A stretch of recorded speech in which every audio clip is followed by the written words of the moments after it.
Last ever factory outlet Mukunda jewellery KPHB Kothapet Khammam Somajiguda Hanamkonda.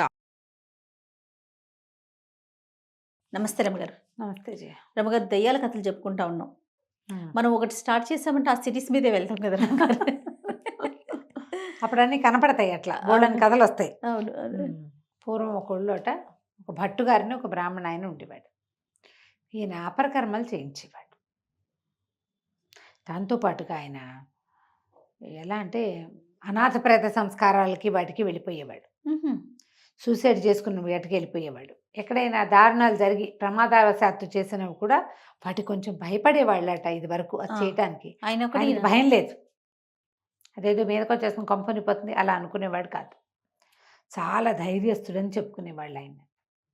దగ్గరుండి శవాన్ని తీయించే పని కూడా చేసేవాడు ఆయన. ఏదైనా యాక్సిడెంట్లలో వాటిలలో జరిగితే ప్రమాదాలు జరుగుతాయి కదా, ఎడ్ల బళ్ళు తిరగబడిపోవటం పాతకాలంలో, చెట్ల మించి పడిపోవడం, తలకాయ పగిలిపోవటం, అలాంటి వాటికి కూడా ఏమి బెదిరేవాడు కాదు.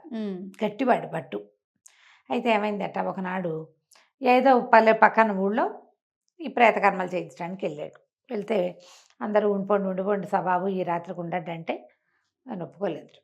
వెళ్ళిపోవాలంటే ఆ అడవంతా దయ్యాల మయమండి, చాలా ప్రేతాలు తిరుగుతాయి, బోల్డని చిన్నలు కనపడతాయి వాటివి, వద్దంటే నాకేం భయము, నేను ఈ పనులు చేసేవాడికి అసలు భయం ఉండకూడదు కదా, నా గాయత్రి నన్ను రక్షిస్తుంది, నాకు ఏం భయం లేదని పక్కపక్క నవ్వాడు. బయలుదేరితే ఈయన అడవి దారి పట్టేసరికి అర్ధరాత్రి అయిపోయింది.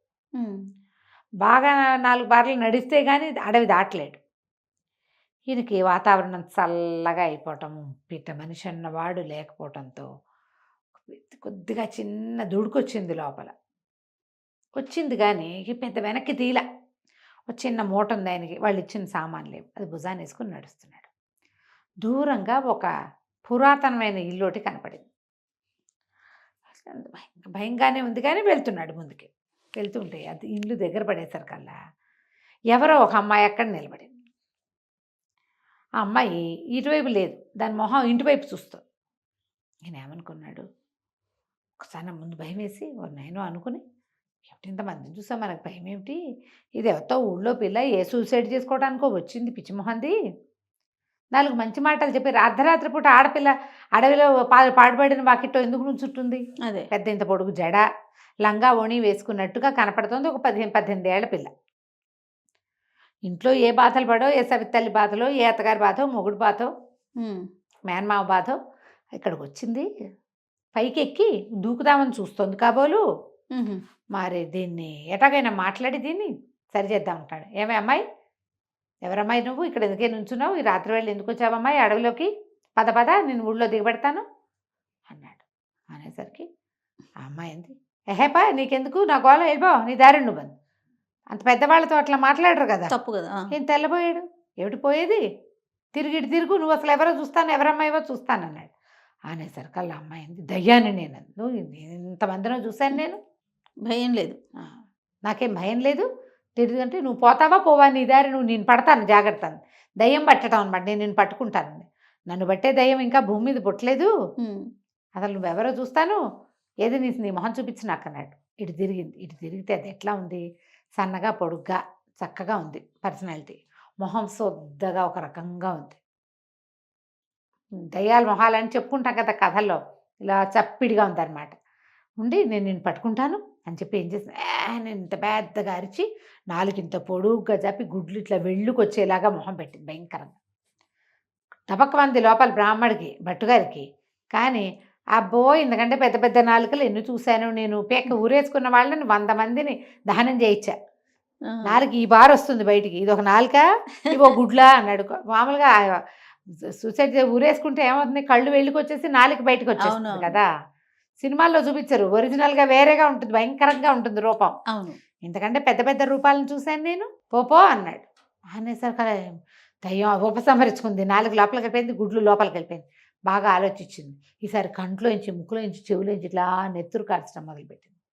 ఈయన అన్నాడు, ఇంతకంటే ఏం రావా నీకు, నేను ఇంతకంటే ఎక్కువ నెత్తురు బోల్డ్ సార్లు చూసా, తలకాయ పగిలిపోయి, ముక్కు పచ్చడైపోయి, మెడ చీరుకుపోయి, చేతులు తెగిపోయి, కాళ్ళు తెగిపోయి, నెత్తుటి వరదలు బోర్డు చూసా, ఇదో నెత్తురా ఇదో కథ. అది బికమహం వేసింది దయ్యం. ఇంకేం చేసి, ఏంటండి మిమ్మల్ని నేను భయపెట్టట్లేదా అంది. నువ్వు ఏమీ భయపెట్టట్లేదు, నువ్వెవరివి ఏమిటి అంటే, కాదండి ఇంకా నేను చచ్చిపోలేదండి. నేను పక్కన ఊళ్ళో శివాలయం పక్క వీధిలో ఒక కమ్మరి వాళ్ళు ఉన్నారు కదా, వాళ్ళ కోడలు దయ్యానండి నేను. నేను వచ్చి ఇక్కడ నుంచున్నానండి. ఈయన ఆశ్చర్యపడి, బతుకున్న దయ్యాన్ని ఎప్పుడు చూడలేదు, నువ్వు ఎందుకు వచ్చావు చెప్పు, నువ్వు అక్కడ ఉండాలి కదా, బతుకున్నదంటే బతుకుంది పిల్ల. ఏమైందంటే ఇప్పుడు ఏం చెప్పింది, ఆ కమ్మరి వాళ్ళ కోడలికి మహా కోరంటికం అండి, అత్తగారు కాల్చుకు తినేస్తోంది దాన్ని, చచ్చిపోదాం అనుకుంటోంది, దాన్ని ఎట్టా చంపాలని ఆలోచిస్తూ నేను ఇక్కడ వచ్చి నుంచున్నాను, చంపడానికి దారులు వెతుక్కుంటున్నాం, ఆలోచిస్తున్నాను నేను, దానికి ఒక ఐడియా ఇవ్వాలంటే అది ఇంట్లో పడుకుంటే రావు ఐడియా, అందుకని అది ఇంట్లో పడుకుంది, నేను వచ్చి ఇక్కడ నుంచున్నానండి అనేసరికల్లా ఎక్కడ ఇల్లు ఏమిటి అని అన్నీ కనుక్కుని, వస్తే నీ దుంపదేగా మీ ఇంటికి వెళ్ళి పడుకో, నేను చెప్తానులే దాని సంగతి అని నేనేం చేశాడు, ఆ దయ్యాన్ని అక్కడ వదిలిపెట్టేసి నడుచుకుంటూ పోయాడు. తెల్లవారుతూనే ఆ ఊళ్ళోకి వెళ్ళాడు. ఊళ్ళోకి వెళ్ళి శివాలయం పక్కన ఉన్న కమ్మరి వీధిలోకి వెళ్ళి, కమ్మరి వాళ్ళ ఇంట్లో మొదటి 2వ ఇల్లు 3వ ఇల్లు నందివర్ధనం చెట్టు ఉంది దానికి గుర్తు, ఆ చెట్టు ఉన్న ఇంట్లోకి వెళ్ళాడు. తెల్లారి 6:30 అయింది. పాకెట్ ఒక పిల్ల కూర్చుని, ఓ 16 ఏళ్ళది, ఓహో అని ఏడుస్తుంది, పొడుగు జడ అది. ఈ గుర్తొచ్చింది, అక్కడ నిన్న రాత్రి చూసిన పిల్ల కూడా ఇంత పొడుగు జడ ఉంది, ఆ దయ్య పిల్లకి ఏడుస్తుంది, కళ్ళు నులుపుకుంటూ. అత్తగారు పెద్ద పెద్ద పులికేకలు పెడుతుంటే సరే లోపలికి వెళ్ళాడు. ఏమిటి అన్నాడు. ఏమిటంటే సరే ఆవిడ ఏదో చెప్పబోయింది. ముందు రోజు రాత్రి ఇంకా ఏం జరిగింది, అత్తగారు మర్నాడు ఏదో పూజ చేసుకుంటోంది కమ్మరి వాళ్ళ ఇంట్లో. ఓకే. పూజ చేసుకునేటప్పుడు ఆవిడ అందరికీ పంచడానికి అరటిపళ్ళు తెచ్చింది బోల్డ్ పళ్ళు. అరటిపళ్ళ బుట్ట దాచేస్తే కోడల మీద కోపం వచ్చి ఆవిడ 2 మొడుతుంది.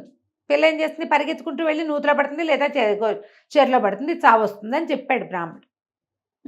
ఈ దయ్యం ఏం చేస్తుంది, ఇంటికి వెళ్ళి అరటిపళ్ళ పెద్ద బుట్టను తీసుకెళ్ళి అటక మీద పెట్టింది. కమ్మరి వాళ్ళ ఇంట్లో అరటిపళ్ళ బుట్ట కనిపించట్లా. ఆవిడ లబలబలాడుతూ తిట్టేస్తోంది, దరిచేస్తోంది, నానా తిట్లు తిడుతోంది కోడల్ని. లోపలికి వెళ్ళాడు. నేను లోపలికి వెళ్ళేసరికల్లా, ఏమిటో అమ్మాయి పొద్దున్నే ఏదో పూజ పెట్టుకున్నావు, ఏమిటో అరుస్తున్నావంటే, ఏం చేయను బాబు, పాపిష్టి పిల్ల, ఒక్క పని రాదు దీనికి, చూసి దీన్ని చేసుకున్నా జడ మొహం బాగుందని, అవి తప్పిస్తే ఏమీ లేవు దీనికి, పూజ అండి 9-10 అయ్యేసరికల్లా ముత్తైదులంతా వచ్చేస్తారు, పెద్ద పెద్ద బొట్టండి, అరటిపళ్ళు మాయం చేసేసింది, తినేసిందో పారేసిందో తెలీదండి, పోయినాయండి. మరి ఇదే కదా జవాబుదారీ, దానికే అప్పచెప్పారు. రాత్రి పొద్దున్నే లేచి తాంబూలాలు పెట్టమన్నా, తమలపాకులు పెట్టింది, అరటిపళ్ళు లేవంటుంది, చూపించారు రాత్రి అని ఆవిడ తిట్టేసరికల్లా ఈయన అన్నాడు, అటకెక్కి చూడు పైన ఉన్నాయి అరటిపళ్ళు అన్నాడు. ఆశ్చర్యపోయింది. అటకెక్కింది, ఒక నిచ్చెన వేసుకుని ఎక్కాలి. కోడలు ఇట్లా చూస్తుంది ఆశ్చర్యంగా, దానికి తెలియదు కదా. అవును. సరే అరటిపళ్ళ బుట్ట, బాబు మీకెట్లా తెలిసిందండి, తెలియటానికే ఉందమ్మా, నీ కోడలు చచ్చటానికి సిద్ధంగా ఉంది, దీని దయ్యం నిన్న రాత్రి నాకు అక్కడ కనపడింది, ఓహో నే చెప్పిన ఐడియా ప్రకారమే అరటిపళ్ళ బుట్ట, లేకపోతే ఈ పిల్ల బక్క పిల్ల ఇది ఇంత బుట్టని 5 రోజుల్లో ఉన్న అరటిపళ్ళని ఎత్తి పైన పెట్టగలదా, దయ్యం కాబట్టి పెట్టింది. నువ్వు ఇప్పుడు తెగదిట్టావు, ఈ పిల్ల పరిగెత్తుకుంటూ వెళ్ళి మీ పక్కన వాళ్ళ సందులో ఉన్న నూతిలో దూకుతుంది, తర్వాత నీ 6 ఏళ్ళు భరించలేక కోడలు చచ్చిపోయిందని పేరు వస్తుంటే కాంతిపోయింది. అంత పని చేస్తుందా బాబు నా కోడలు, మరి చేకేం చేస్తుంది, నువ్వు పొద్దున కూర్చుంటే తిడతావు, మధ్యాహ్నం పడుకుంటే తిడతావు, రాత్రి మొగుడి దగ్గరికి వెళ్తే తిడతావు, ఇన్ని తిట్లు పడద్దు, పిల్లకి సత్తా చాలాలి కదా అనేసరికి అలా లబలబలాడుతూ ఆవిడ కోడలు వస్తే, నీ దుంపతగా అంత పని చేయకే, కేకలేయటం తగ్గించుకుంటాలే, కొంచెం పని నేర్చుకో, మళ్ళీ నీ దయ్యం ఇంకెవరికైనా కనపడిందంటే, బ్రాహ్మడికి కనపడింది మంచివాడు కాబట్టి ఆయన వచ్చి ఇట్లా చెప్పాడు, ఇంకోళ్ళు అయితే ఏం చేసేవాళ్ళు ఉన్నాను అదే కదా అని కోడల్ని బతులాడుకుని, ఆ పూట వ్రతం చేసుకుంటాను బాబు, ఇంటి దగ్గర ఉండి నోవు చేయించండి అని ఆ భట్టుగారితో నోవు చేయించుకుని ఆయనకు 10 రూపాయలు దక్షిణ ఇచ్చి కోడల్ని ముద్దుగా చూసుకోవటం మొదలుపెట్టింది. ఆయనకి అపరిమితమైన ధైర్యం ఉండటం వల్ల ఆ ధైర్యం కనపడింది, ఈ కథ అంతా బయటకు వచ్చింది.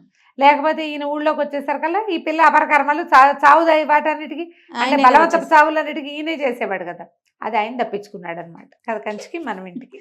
బాగుందండి. నమస్తే. నమస్తే.